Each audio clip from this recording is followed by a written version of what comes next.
voudrais parler de 3 événements marquants. Il y avait 3 choses que je me disais qui vaudrait la peine peut-être de souligner. La première, c'est quand j'ai été engagée au Ceci. Ça, c'était en 96-97. Moi, j'avais été engagée pour relancer le comité institutionnel, pour relancer la politique, tout en étant chargée de projet pour des projets en droits humains. Mais ce qui avait été intéressant, c'est que je me rappelle en particulier du premier séminaire annuel qu'on a fait après, là, c'était en 97 à ce moment-là, c'était au mois de juin, puis il y avait les directeurs pays qui venaient avec les équipes au siège. Et puis là, on devait faire, le comité institutionnel avait planifié une rencontre, une journée entière sur la question de l'égalité entre les femmes et les hommes. C'était pour relancer un peu cette question-là de manière beaucoup plus concrète, de façon à ce que la politique se traduise dans notre programmation. Puis à ce moment-là, on avait fait, je me rappelle, dans cette journée, on avait demandé aux gens de nous parler un peu des stratégies qu'ils avaient développées sur le terrain, puis qu'est-ce qu'ils s'enlignaient à faire pour l'année qui venait.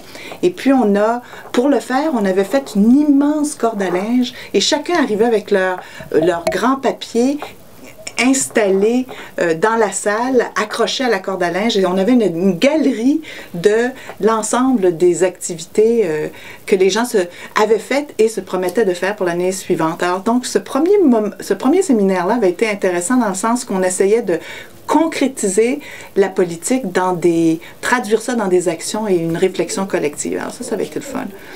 Le deuxième événement, c'est lorsqu'on a eu en 2000, là, le Ceci avait l'intention de se donner un cadre programmatique intégré de l'ensemble des programmes terrain. Et là, à ce moment-là, on avait invité les ressources EFH qui étaient actuellement sur le terrain. On les avait invités à participer à cet événement-là. C'était aussi un moment de séminaire annuel, mais là, il y avait 5 ou 6 ressources terrain qui étaient venues pour appuyer l'élaboration de ce cadre programmatique.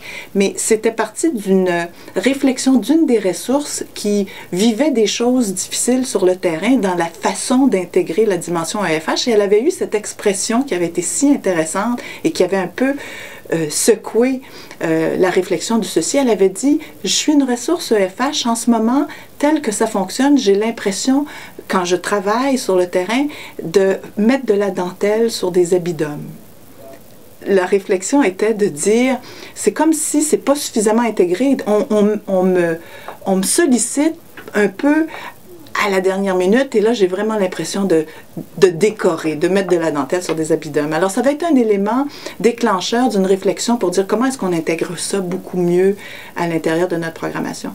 Puis le troisième événement marquant que je trouve dans l'évolution du Ceci autour de la question EFH, ça a été le fait qu'à un moment donné, on se donne une orientation stratégique en égalité entre les femmes et les hommes, puis qu'il y a eu une équipe qui se soit formée autour de cette question-là. Et ça aussi, ça a été un levier important pour faire avancer la dynamique EFH au Ceci. Quel nouveau regard sur le monde!